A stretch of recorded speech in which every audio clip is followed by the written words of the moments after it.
Hello everyone, टिकलेस academy of maths YouTube channel में आप सभी का स्वागत है। आज के वीडियो में कैले हैमिल्टन थ्योरम ये टॉपिक को हम आगे बढ़ाएंगे और आज हम इसका थर्ड प्रॉब्लम सॉल्व करेंगे। वैसे इसके पहले के सभी प्रॉब्लम्स और सभी टॉपिक स्टडी करने के लिए आज के वीडियो के डिस्क्रिप्शन में जाइए, वहां पे आपको इसके पहले के सभी टॉपिक्स के प्लेलिस्ट का लिंक मिल जाएगा। वो लिंक पे क्लिक करके आप आसानी से इसके पहले के सभी वीडियोस देख सकते हैं। तो चलिए आज का लेक्चर स्टार्ट करते हैं। आज हमें कैले हैमिल्टन थ्योरम का थर्ड प्रॉब्लम सॉल्व करना है। तो देखिए जो प्रॉब्लम आज हमें सॉल्व करना है वो आपके सामने है। क्वेश्चन में क्या लिखा है हम पढ़ेंगे। क्वेश्चन में लिखा है use Cayley Hamilton theorem to find a to the power -2 where. ये देखिए यहाँ पे एक a मैट्रिक्स दिया है जो कि 3/3 ऑर्डर का है। हमें इसका यूज करके और कैले हैमिल्टन थ्योरम का यूज करके a to the power -2 find out करना है। तो चलो हम ये प्रॉब्लम सॉल्व करेंगे और ये प्रॉब्लम सॉल्व करने का टेक्निक बिल्कुल वैसा ही रहेगा जैसा हमने इसके पहले के प्रॉब्लम्स में यूज किए थे। कोई भी कैले हैमिल्टन थ्योरम का प्रॉब्लम सॉल्व करते समय आपको 5 पॉइंट्स की जानकारी होना चाहिए। सबसे पहले है कैरेक्टरिस्टिक मैट्रिक्स, सेकंड है कैरेक्टरिस्टिक इक्वेशन, थर्ड है कैरेक्टरिस्टिक पॉलिनोमियल, फोर्थ है कैरेक्टरिस्टिक रूट्स और लास्ट में है कैले हैमिल्टन थ्योरम का स्टेटमेंट। ये 5 पॉइंट्स की जानकारी अगर आपको है तो आप कोई भी कैले हैमिल्टन थ्योरम का प्रॉब्लम काफी आसानी से सॉल्व कर सकते हैं। वैसे इसके पहले ऑलरेडी हमने कैले हैमिल्टन थ्योरम के फर्स्ट लेक्चर में ये 5 पॉइंट्स की जानकारी आपको दिए थे। वो लेक्चर आप देख लीजिएगा, आपका पूरा कैले हैमिल्टन थ्योरम का बेसिक जो कॉन्सेप्ट है वो क्लियर हो जाएगा। तो चलो ये प्रॉब्लम की तरफ हम आते हैं। ये प्रॉब्लम में हमें a to the power -2 find out करना है। तो सबसे पहले हम क्या करेंगे, ये जो a मैट्रिक्स है ये a मैट्रिक्स का कैरेक्टरिस्टिक इक्वेशन बनाएंगे। हम डायरेक्टली कैरेक्टरिस्टिक इक्वेशन बनाएंगे। कैरेक्टरिस्टिक इक्वेशन के पहले वैसे कैरेक्टरिस्टिक मैट्रिक्स शो करना पड़ता है, लेकिन यहां पे कोई भी कैले हैमिल्टन थ्योरम के प्रॉब्लम में आप एग्जाम में सॉल्व करते समय कैरेक्टरिस्टिक इक्वेशन से स्टार्ट करो। तो हम यहां पे लिखेंगे सबसे पहले गिवन मैट्रिक्स जो है वो हम यहां पे लिख लेंगे। गिवन a मैट्रिक्स यहां पे जो दिया है जो कि है 2 1 1 उसके एलिमेंट्स, देन 0 1 0 और देन 1 1 2 ये उसके एलिमेंट्स है। 3/3 इसका ऑर्डर है क्योंकि इसमें 3 रोज है और इसमें 3 कॉलम्स है। तो यहां पे हम इसका ऑर्डर भी लिख देंगे 3/3 और अब हमें इसका कैरेक्टरिस्टिक इक्वेशन तैयार करना है। तो हम यहां पे लिखेंगे, तो कैरेक्टरिस्टिक इक्वेशन का फॉर्मेट कुछ ऐसा है, a minus lambda i equals to 0। ये है कैरेक्टरिस्टिक इक्वेशन का फॉर्मेट। आपको ये फॉर्म में इसको रखना है। क्या लिखा है हमने, ये हमने डिटर्मिनेंट में लिखा है a minus lambda i। a it means ये जो गिवन मैट्रिक्स है वो हमें यहां पे लिखना है।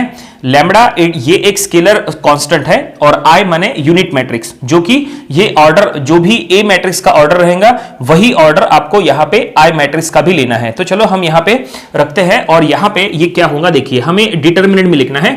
तो देखो हम डायरेक्टली कैरेक्टरिस्टिक यहां पे इक्वेशन बना रहे हैं।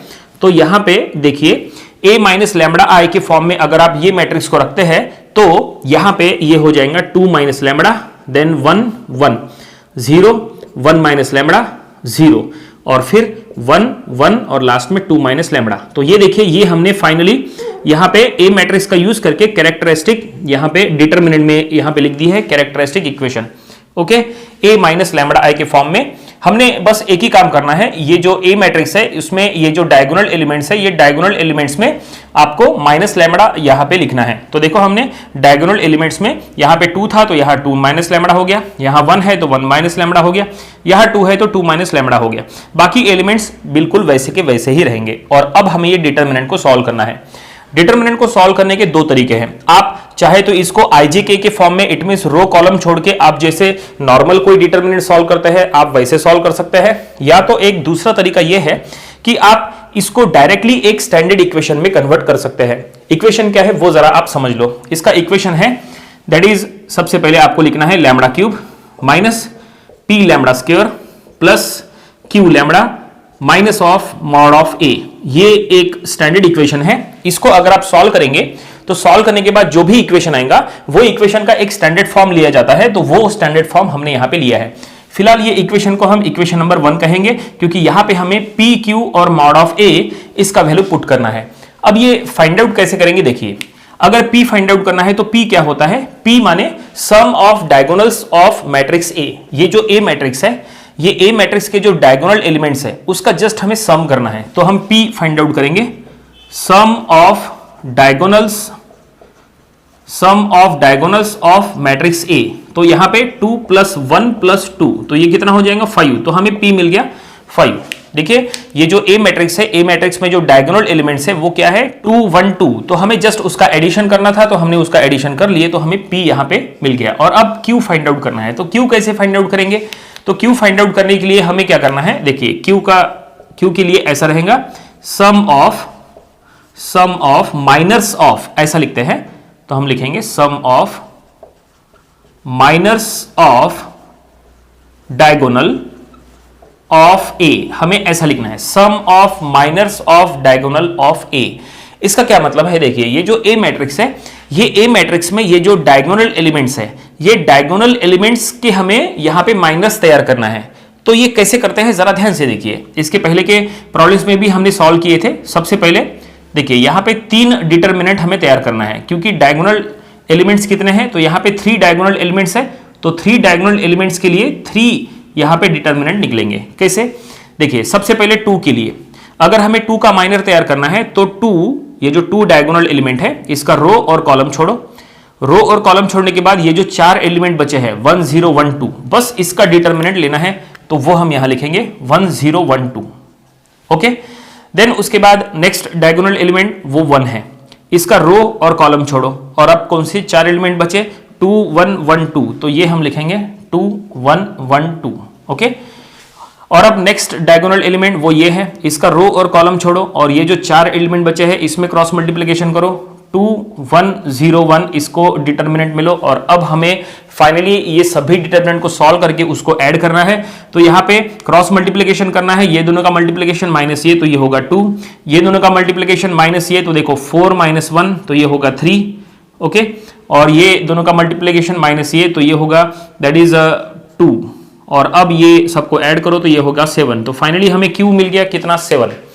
तो फाइनली P और Q हमने पता कर लिए, लेकिन हमें अगर ये इक्वेशन में सबको पुट करना है तो मॉड ऑफ A ये भी हमें चाहिए, तो मॉड ऑफ A हमें नहीं पता, तो हम वो फाइंड आउट कर लेते हैं।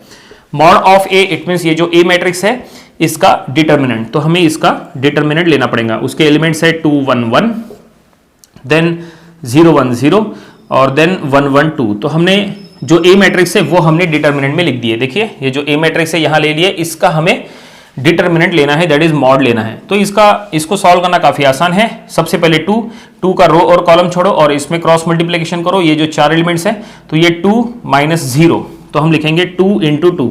ओके, फिर -1 के लिए ये जो 1 है वो हमने यहां लिए, और बाय डिफॉल्ट माइनस होता है तो वो माइनस यहां आ गया, और रो और कॉलम छोड़ो, और 4 एलिमेंट में क्रॉस मल्टीप्लिकेशन करेंगे तो वो हो जाएगा 0। और नेक्स्ट ये 1 का रो और कॉलम छोड़ो, इसमें क्रॉस मल्टीप्लिकेशन करो तो ये 0 - 1, तो ये होगा +1 और ब्रैकेट में -1।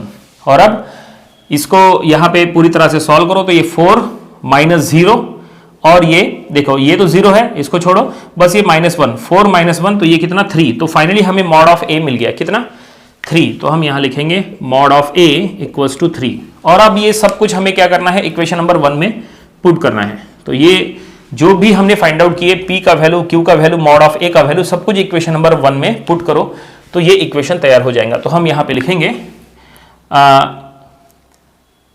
इक्वेशन नंबर 1 एम्प्लॉइज, तो λ³ -5 λ² +7 λ -3 = 0। तो फाइनली इक्वेशन नंबर 1 कंप्लीट हो चुका है। ये जो हमें इक्वेशन मिला है ये है कैरेक्टरिस्टिक पॉलिनोमियल, इसी को कहते हैं कैरेक्टरिस्टिक पॉलिनोमियल। हमने क्या किए, कैरेक्टरिस्टिक इक्वेशन जहां पे डिटरमिनेंट था, ये डिटरमिनेंट को हमने सॉल्व किए, और डिटरमिनेंट को सॉल्व करके ये जो इक्वेशन हमें मिला है, ये जो हमें पॉलिनोमियल मिला है, ये है कैरेक्टरिस्टिक पॉलिनोमियल।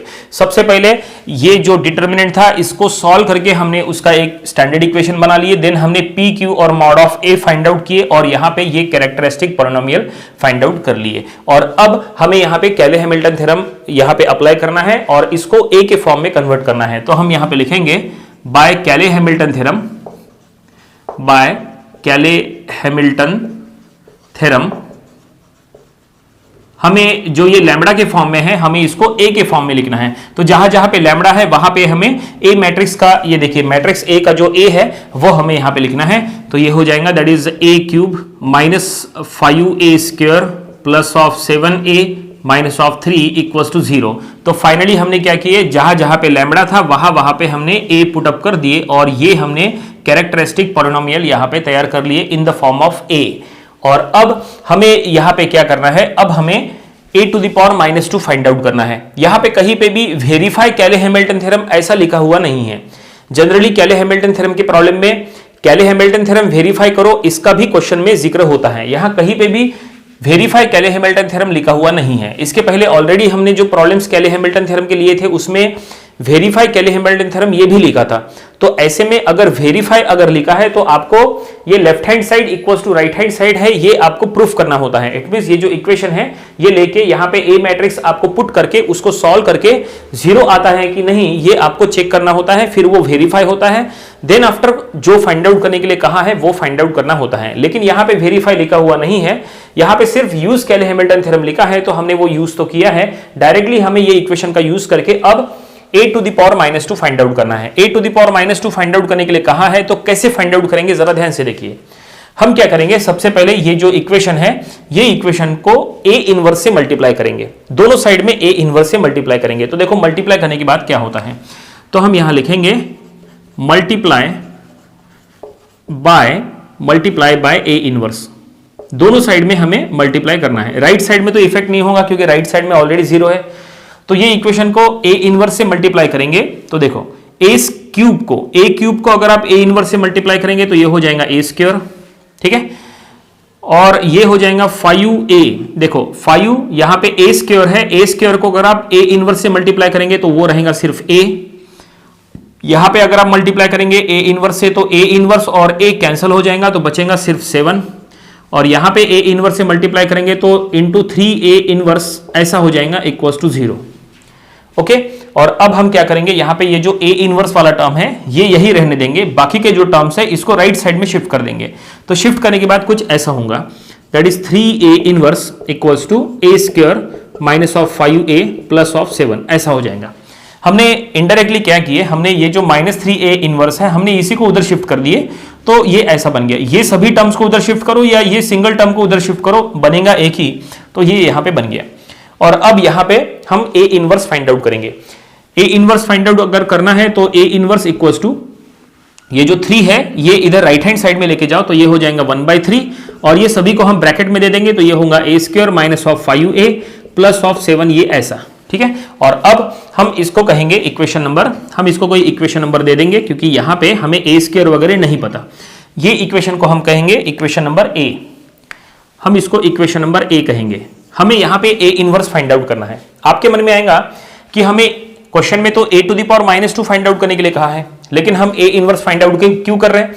अगर हम a इनवर्स फाइंड आउट कर लेते हैं तो फिर a to the power -2 find out करना आसान हो जाएगा, इसलिए हम सबसे पहले a इनवर्स फाइंड आउट कर रहे हैं। तो अब ये फाइंड आउट करने के लिए हमें सबसे पहले क्या चाहिए, सबसे पहले a स्क्वायर चाहिए, क्योंकि यहां पे हमें a स्क्वायर पुटअप करना है। तो फिलहाल हमारे पास a स्क्वायर नहीं है, तो हम a स्क्वायर अलग से फाइंड आउट कर सकते हैं और फिर हम यहां पे पुटअप करके इसको सॉल्व कर सकते हैं। तो चलो फाइंड आउट करना शुरू करते हैं। तो हम यहां पे a स्क्वायर फाइंड आउट करेंगे। a square it means a into a होता है, तो देखो a square it means a into a। तो यहां पे a मैट्रिक्स का मल्टीप्लिकेशन हमें करना है, a मैट्रिक्स का मल्टीप्लिकेशन a मैट्रिक्स के साथ ही करना है, ठीक है। तो यहाँ पे a मैट्रिक्स क्या है वो तो हमें स्टार्टिंग से ही पता है, तो हम यहाँ लिखेंगे 2 1 1 इधर भी और इधर भी। देन यहाँ पे 0 1 0 यहाँ भी और यहाँ भी, और फिर 1 1 2, ठीक है। तो ये देखिए हमने a मैट्रिक्स का मल्टीप्लिकेशन करना है, तो ये हमने ऐसा लिख दिए। और अब यहाँ पे मैट्रिक्स मल्टीप्लिकेशन का रूल अप्लाई करेंगे। मैट्रिक्स मल्टीप्लिकेशन में हमेशा रो इनटू कॉलम करना होता है। यहाँ पे दोनों का ऑर्डर सेम है, यहाँ पे आसानी से मल्टीप्लिकेशन किया जा सकता है। रो इनटू कॉलम करेंगे तो यहाँ देखिए क्या बनेगा, रो इनटू कॉलम करने के बाद आप चाहे तो रफ कैलकुलेशन साइड में लिख सकते हैं। तो देखो 2 इंटू 2 तो ये हो गया 4, देन 1 इंटू 0 ये हो गया 0, और यहाँ पे 1 इंटू 1 तो ये हो गया 1, तो ये 4 प्लस 1 कितना, ये हो गया 5, तो यहाँ पे एलिमेंट आएगा 5। और अब नेक्स्ट उसी तरह से यहाँ पे नेक्स्ट एलिमेंट पे हमें करना है, तो यहाँ पे 2 इंटू 1 तो ये हो गया 2, प्लस 1 इंटू 1 तो ये हो गया 1, प्लस 1 इंटू 1 तो ये हो गया 1। तो ये हमने फर्स्ट रो सेकंड कॉलम किए, तो ये 2 प्लस 1 कितना, तो ये हो गया 4, तो ये हम लिखेंगे 4। उसी तरह से यहाँ पे फर्स्ट रो थर्ड कॉलम करना है, तो 2 इंटू 1 तो ये हो गया 2, प्लस 1 इंटू 0 तो ये हो गया यहाँ पे 0, प्लस 1 इंटू 2 तो ये हो गया 2, तो 2 प्लस 2 कितना 4, तो ये हम यहाँ पे लिखेंगे दैट इज 4। इस तरह से हमें यहाँ पे मैट्रिक्स तैयार करना है। तो ये फर्स्ट रो इंटू सभी कॉलम को हमने मल्टीप्लाई कर ली बाय यूजिंग फर्स्ट रो। और अब second row first column, second row second column, second row third column, ऐसा करना है। तो यहाँ पे 0 इंटू 2 तो ये हो गया 0, प्लस 1 इंटू 0 तो ये हो गया 0, प्लस यहाँ पे 0 इंटू 1 तो ये हो गया 0, तो फाइनली ये टर्म आएगा पूरी तरह से 0। ओके, और अब उसी तरह से यहाँ पे सेकंड कॉलम करना है, तो ये 0 इंटू 1 तो ये हो गया 0, प्लस 1 इंटू 1 तो ये हो गया 1, प्लस यहाँ पे 0 इंटू 1 तो ये हो गया 0, तो ये यहाँ पे आ गया 1, फिर ये आएगा 0 इस तरह से, फिर ये आएगा, हम यहाँ पे लिख रहे हैं 4, फिर ये आएगा 4 और फिर ये आएगा 5।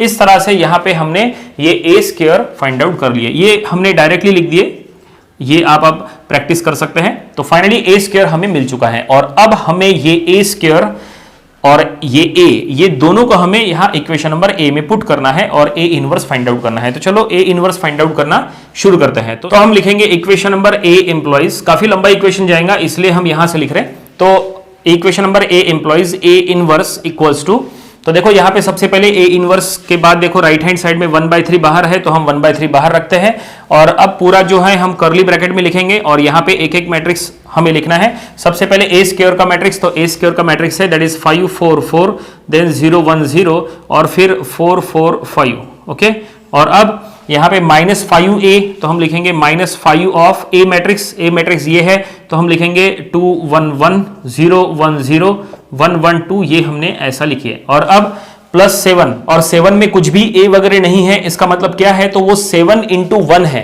तो हमें उसको यूनिट मैट्रिक्स से मल्टीप्लाई करना है। तो +7 इंटू यूनिट मैट्रिक्स हम यहाँ पे लिखेंगे 1 0 0 0 1 0 और ये 0 0 1, तो हमने उसको यूनिट मैट्रिक्स से मल्टीप्लाई कर लिए और इसका ऑर्डर हमने 3/3 लिए क्योंकि a और a स्क्वायर का ऑर्डर भी 3/3 का है इसलिए। और अब यहाँ पे अंदर में 5 से मल्टीप्लाई करो, यहाँ 7 से मल्टीप्लाई करो, फिर सभी को प्लस माइनस करो, तो ये हम लिखेंगे 1/3 बाहर में है। और अब ये क्या हो जाएगा, तो ये पहला मैट्रिक्स एज इट इज रहेगा 5 4 4 0 1 0 4 4 5, पहला मैट्रिक्स एज इट इज रखो, यहाँ 5 से मल्टीप्लाई कर लो सभी को, तो ये होगा 10 5 5 0 5 0 और ये 5 5 10। ओके, और अब यहाँ सभी को 7 से मल्टीप्लाई कर लो, तो ये हो जाएगा 7 0 0 0 7 0 0 0 7। और अब तीनों मैट्रिक्स जो है इन सभी में प्लस माइनस करना है, 1/3 अभी भी बाहर है। और अब तीनों मैट्रिक्स का प्लस माइनस करने के बाद देखो क्या आएगा, 5 - 10 कितना, -5 प्लस 7 तो ये कितना 2, 4 -5 दैट इज -1 और ये होगा -1, देन 4 -5 तो ये -1 इस तरह से। ओके, देन 0 -0 -0 तो ये हो गया 0, 1 -1 -5 -4 प्लस 7 तो ये कितना 3, देन 0 और 4 -5 दैट इज -1 तो ये होगा -1 और लास्ट में 2। तो फाइनली हमने ए इनवर्स यहाँ पे फाइंड आउट कर लिया है, लेकिन क्वेश्चन में ए इनवर्स नहीं a⁻2 फाइंड आउट करने के लिए कहा था, तो वो कैसे फाइंड आउट करेंगे। तो हमने आपको कहा था कि a⁻2 फाइंड आउट करने के लिए हमें पहले ए इनवर्स फाइंड आउट करना पड़ेगा, तो अब हमें यही ए इनवर्स का यूज करना है और इसी का यूज करके a⁻2 फाइंड आउट करना है। तो कैसे फाइंड आउट करेंगे, काफी सिंपल है, हम एक काम करेंगे, ये जो ए इनवर्स है हम ये ए इनवर्स का स्क्वायर करेंगे, ए इनवर्स का स्क्वायर करने पर a⁻2 आ जाएगा। कैसे, चलो यहां पे आपको समझा के बताते हैं। देखो आपके पास क्या है, आपके पास ए इनवर्स है, तो हमने आपको क्या कहा, ए इनवर्स को स्क्वायर करना है, तो हम इसको स्क्वायर करेंगे। जब आप इसको स्क्वायर करेंगे तो ये इसका पावर -1 और उसका पावर 2 ये दोनों मल्टीप्लाई हो जाएगा। अगर ये दोनों मल्टीप्लाई हो जाएगा तो ये हमें क्या मिलेगा, हमें a⁻2 ऐसा मिलेगा, ठीक है, और ये हमें मिल जाएगा। इट मींस क्वेश्चन में जो फाइंड आउट करने के लिए कहा है वो मिल जाएगा, तो हमारा प्रॉब्लम कंप्लीट हो जाएगा। ठीक है, तो हमें क्या करना है, ये जो ए इनवर्स है इसका जस्ट स्क्वायर करना है, तो हमें a⁻2 ऐसा मिलने वाला है। तो चलो इसका कैलकुलेशन करेंगे। तो हम यहां पे लिखेंगे a⁻2 यानी ही ए इनवर्स का स्क्वायर, तो ये हमने यहां लिख दिया है। ओके, और अब हमें ए इनवर्स का स्क्वायर यहां पे अगर ऐसा करना है तो हम क्या कर रहे हैं, ए इनवर्स सबसे पहले लिखेंगे दैट इज 1/3 और अब यहां पे ए इनवर्स के मैट्रिक्स में क्या है 2 -1 -1 देन 0 3 0 और फिर -1 -1 2 और अब हम इसको कर्ली ब्रैकेट में देके इसका स्क्वायर हम यहां पे लिख देंगे। देखो हमने यहां पे ए इनवर्स का स्क्वायर लिख दिया है, ये ए इनवर्स अंदर में पूरा ए इनवर्स है, ये जो हमने फाइंड आउट किए थे वो हमने लिखे हैं ए इनवर्स अंदर में और यहाँ पे ब्रैकेट में स्क्वायर, देखो ब्रैकेट के बाहर ऊपर हमने स्क्वायर लिख दिए। ओके, तो चलो हम इसको यहां से लिखते हैं, ये काफी लंबा जाएगा, तो 1/3 का स्क्वायर हो जाएगा 1/9 और यहाँ पे ये मैट्रिक्स का स्क्वायर है, इट मींस ये मैट्रिक्स को इसी मैट्रिक्स से मल्टीप्लाई करना है, 2 -1 -1 0 3 0 और फिर -1 -1 2, फिर से यही मैट्रिक्स से ये हम यहाँ पे लिखेंगे 2 -1 0 3 0 और ये -1 2। तो ये हमने मैट्रिक्स को यहाँ पे मल्टीप्लाई कर रहे हैं। तो यहाँ पे मैट्रिक्स मल्टीप्लिकेशन देखो, ये एक मैट्रिक्स हमने 2 बार लेके हैं क्योंकि हमें यहाँ पे यही मैट्रिक्स का स्क्वायर करना है। और चलो अब इसको यहाँ पे मल्टीप्लाई कर लेते हैं। तो 1/9 बाहर में है और मैट्रिक्स मल्टीप्लिकेशन का रूल बिल्कुल वैसा ही रहेगा जैसा हमने यहाँ पे यूज किए थे, रो इंटू कॉलम किए थे। तो यहाँ पे भी हमें रो इंटू कॉलम करना है। चलो हम यहाँ पे आपको रफ में कैलकुलेशन बताते जाएंगे और उसके अकॉर्डिंग यहाँ पे उसके एलिमेंट्स लिखते जाएंगे।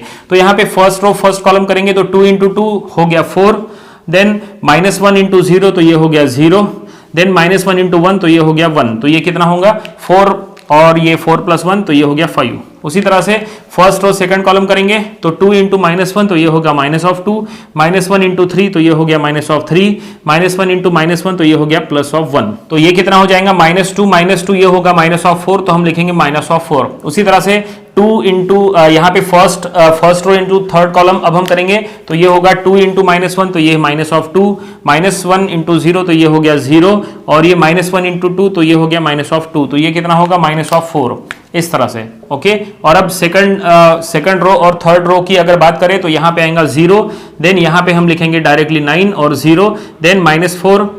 ठीक है, हम यहाँ पे थर्ड रो लिख रहे हैं -4 -4 5। यहाँ पे अब हमने डायरेक्टली लिख दिया है क्योंकि मैट्रिक्स मल्टीप्लाई कैसे करना वो आपको समझ में आ चुका है। अब आप इसको घर में भी प्रैक्टिस कर सकते हैं। तो यहाँ पे ये हमने जो फाइंड आउट किए हैं यही है a⁻²। क्वेश्चन में a⁻² फाइंड आउट करने के लिए कहा था तो वो हमने फाइंड आउट कर लिए। इट मींस यहां पे प्रॉब्लम कंप्लीट हो चुका है। उम्मीद करते हैं कि ये प्रॉब्लम आपको समझ में आया होगा। ये था कैले हैमिल्टन थ्योरम का प्रॉब्लम नंबर 3। इसके पहले जो हमने इसके 2 प्रॉब्लम्स लिए थे वो भी आपको स्टडी कर लेना चाहिए और इसके आने वाले वीडियोस में हम इसके और भी नंबर ऑफ प्रॉब्लम्स कवर करेंगे ताकि इसकी अच्छी खासी प्रैक्टिस हो जाए। इसके पहले के सभी प्रॉब्लम्स और सभी टॉपिक स्टडी करने के लिए आज के वीडियो के डिस्क्रिप्शन में जाइए, वहां पे आपको इसके पहले के सभी टॉपिक्स के प्लेलिस्ट का लिंक मिल जाएगा। वो लिंक पे क्लिक करके आप आसानी से इसके पहले के सभी वीडियोस देख सकते हैं। आपको अगर आज का वीडियो पसंद आया है तो आप इसे लाइक करिए, अपने फ्रेंड्स जिनको इसकी जरूरत है आप उनके साथ इसको शेयर करिए। कुछ डाउट्स है तो आप हमें कमेंट सेक्शन में पूछ सकते हैं। और आपने अभी भी हमारा चैनल सब्सक्राइब नहीं किया है तो आप इसे सब्सक्राइब करिए ताकि इसी तरह के यूजफुल वीडियोस आपको हमेशा मिलते रहे। तो मिलते हैं नेक्स्ट वीडियो में। Thank you very much.